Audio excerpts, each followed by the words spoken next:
Welcome to this Drum Talk, and today I'm going to talk about a topic that I think is very relevant being a YouTube drummer for a long time, and that's the topic of constructive criticism, and feedback. Now, last couple weeks, the haters are hating pretty hard these past couple days. And the funny thing is, there's days I think about doing YouTube, and if I should keep doing it is one of the things I keep thinking about. And the reason I do YouTube is for myself, is for my own fun. And there's probably a couple hundred guys that watch me and seem to get something out of what I do. Now, I've never come off as the guy that knows everything. I've never come off as the guy that plays everything and plays it well. I know there's lots of guys that can play circles around me. And I have no problem with that, by the way. I think I learn from the guys that can play circles around me. I learn from the guys who can't play circles around me. I think we all have a place in this world. We all have a spot in this world, which is our spot in what we do. And over my life, since I started playing drums as a little kid in 6th grade, picking up sticks and a pad and playing in the school band, to getting a drum kit at 15, to going to college and studying music, to playing lots of gigs in my 20s and 30s, right up to my 40s, moving to Florida and owning a studio and doing a lot of studio playing and working on local projects and church gigs in town and other things. I've got a career where I've played a lot of different types of music and I've done a lot of different types of things, and that's what's reflected in my YouTube channel. And those of you that have been following me for a long time know that I've been doing this for 5 years, and I've got a lot of videos and a lot of different things. Everything from me talking about equipment, to answering questions, to playing drum covers, to occasionally interviewing some really cool people, because I really enjoy meeting great drummers. Now, the interesting thing in the last couple of weeks, I did one of those interviews with a friend of mine named Zach Jones. Now, Zach Jones is currently the drummer for Sting. And after that interview, the haters really started coming out in a new kind of way. First, they were hating on Zach. And I found that to be kind of interesting, because all those guys, Stuart especially, but also Vinny and Manu and Omar Hakim, and they're all like in my DNA somewhere, so I don't have to think about that when I'm playing the music. Those things are going to happen on their own, sort of, so I just kind of try to focus on playing the tunes, making it feel good, and kind of approaching it the way that I would. And unless I hear otherwise, that's what I do. And then, if Sting wants something different, or if Dom has an idea, then I do it, we try it. If everybody likes it, we keep it, but for the most part, the vibe is like, play the tunes how you want to play them within reason. And if you don't hear anything, then it's cool. But Zach made it pretty clear that he's playing the gig the way he plays the gig. And he's not any different than Josh Freese. I just saw a video of Josh Freese the other day, and Josh basically said the same thing, that he played the Sting gig the way he played the Sting gig. Now, there is an expectation playing on that gig that everybody plays like Vinnie Colaiuta, but no drummer in their right mind plays like Vinnie Colaiuta. There's some other great drummers that have lots of licks and fills and stuff, but Vinny plays like Vinny, and those guys play like those guys. And when you see a professional drummer, they play the way they play. So Zach getting hating from guys watching the interview and going, man, Sting should have, Vinny in the band. Well, if Vinny was available for the band and Sting wanted Vinny in the band, Vinny would be in the band. So I'm sure there's something there, reason why he's not in the band. It might have more to do with Vinny saying no, or it might have to do with it's just time for a change. This is what professional musicians do, and guys that run their own bands do. They pick musicians based on where they're at and what they're up to. Okay? I think if anybody gets to the level of Zach Jones, Josh Freese, or Vinnie Colaiuta, you've hit a certain level and you gain my respect. So I realize that drummers that watch my YouTube channel, they don't have to respect me because I'm like a million other YouTube drummers. There's a lot of guys out here on YouTube playing drum covers. So one of my things when I talk about how I deal with others in the YouTube community is, if I don't have anything nice to say about somebody, I don't say it. Most of the drummers on YouTube are not looking for criticism or constructive criticism. Most of them are doing their own thing. Now, doesn't mean they don't get it. There's plenty of you out there that want to give criticism. So if you want to critique drummers on YouTube, there's a way you should do it. And I'm going to give you an example of some of the ways you don't do it today. So let's listen to some of my recent comments on some of my videos. And these are 3 that I picked, the last 3. And the reason why I'm picking them is that 1, I went back and forth with the guy, and 2, I didn't say nothing because it wasn't worth saying anything. So let's talk about the guy I did go back and forth with. This guy said, and this was his only comment, this was on Band of Gold, Free to Pain. Now, Band of Gold, if you listen to the track, it's got a little bit of a kind of a funky tempo thing going on. But I'm not immune to rushing.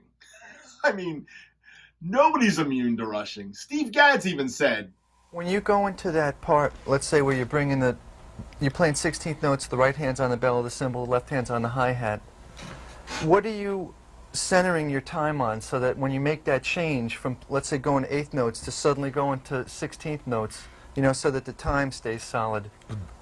You're thinking about the bass drum. And the bass drum. Yeah. So that's your anchor. Because those are things you're sort of keeping those consistent with what was happening before. So you got to try and keep those in the same place. In the breakdown there was a spot. You feel it felt a little tentative.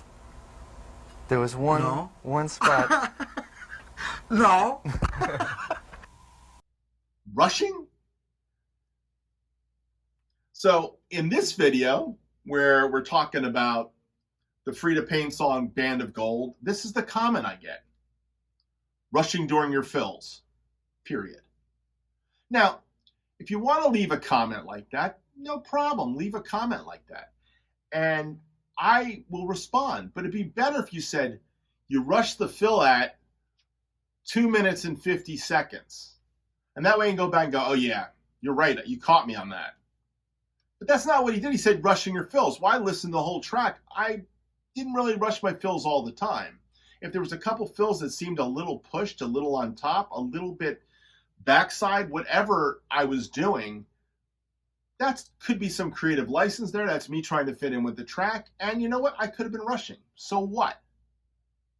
Tell me a guy that doesn't rush that's a drummer. So rushing your fills is not constructive criticism. That's just criticism. Now, do I like feedback, which is positive? Hell yeah. Do I take negative feedback? It comes with the job of being on YouTube. I'm not worried about it. But if you want to leave criticism, leave constructive criticism. Explain what you saw and what you heard and what you didn't like about what I did. That's what you should do. And that way I could say, hey man, no problem. Now, I have a response to guys that leave these kind of, I said his name. I was looking for one of your videos, that's what I said. I was looking for a video on how to play any song to better understand your comment, but I couldn't find any. That's what I do, guys. If you want to criticize me, I want to see how you play. I want to understand what you do. Not that I want to critique you, but I want to understand where you're coming from. Because if you are super freaking great, you know what I want to do? I want to learn from you because you're great. And I've subscribed to guys that have not said nice things to me, but they brought something to the table. This guy had nothing on the table, by the way. So I said, but I couldn't find any. I think you should do a cover of this song or any song and let me hear the perfect time, what perfect time is, and how not to rush. Because truthfully, if you say I'm rushing, let me see what you do that you don't rush. By the way, there was no click track with this song. I was trying to lock in with the drummer. The drummer wasn't locked to a click. This was made in the 70s. So time kind of was elastic. I play a lot of those covers, and I kind of lock in pretty well, all things considered. But I said, then I'll take your feedback seriously. Have a great day. Thanks for watching. That's what I wrote. He immediately wrote back, and he said this to me. He said, I'm sorry, Earl, I didn't realize this was a praise-only comment section. Maybe you should take some criticism and you wouldn't be still rushing your fills at your age. Well, so he doesn't think I take criticism. Well, the truth of the matter is, my friend, if I didn't take criticism, I wouldn't be playing drums at this age. See, to get to the place I've gotten to in my career and the amount of gigs I've played on and people I've worked with and recording sessions I've done and the people I know that are great musicians and the great musicians I've worked with would not have come if I didn't take criticism from people that gave me constructive criticism. The teachers in my life, the drummers in my life that saw something and said, hey man, you're doing this well, but let me show you something else. I take criticism. I just don't take criticism from somebody who's a windbag who doesn't basically know what he's saying. Okay? I'm not saying I wasn't rushing. I'm saying identify where I was rushing and show me how to do it better. Or give me a constructive criticism that basically encourages me on how to get better at something. If all you're going to do is blow hot air at me, then guess what? I don't have time for it. That's the truth of the matter. Which leads me to the next two. This is one I got a month ago. It was on a video of the Bay City Rollers. Now, the Bay City Rollers is definitely not locked up to a click. This was Saturday night. I did this over a year ago. And this guy left me criticism. Timing. Do you know that word? No, never heard of timing. I don't know what you're freaking talking about when we talk about timing. What does timing mean? Well, this guy seemed to think my time was off. I listened to that video. I was as locked in with that as I thought I could get, to be honest. Now, if I was rushing, dragging, the time wasn't it, or the time was rushing and dragging, guess what? It's the Bay City Rollers. Give me a freaking break. I was playing along to a track that I did as a kid because my sister loved that freaking band. That's why I did the Bay City Rollers, by the way. It was for my sister. So, with that said, wow, thanks a lot, dude. You know, I didn't respond to it. I don't have time to respond to those kinds of critiques because it's criticism. It's not constructive criticism.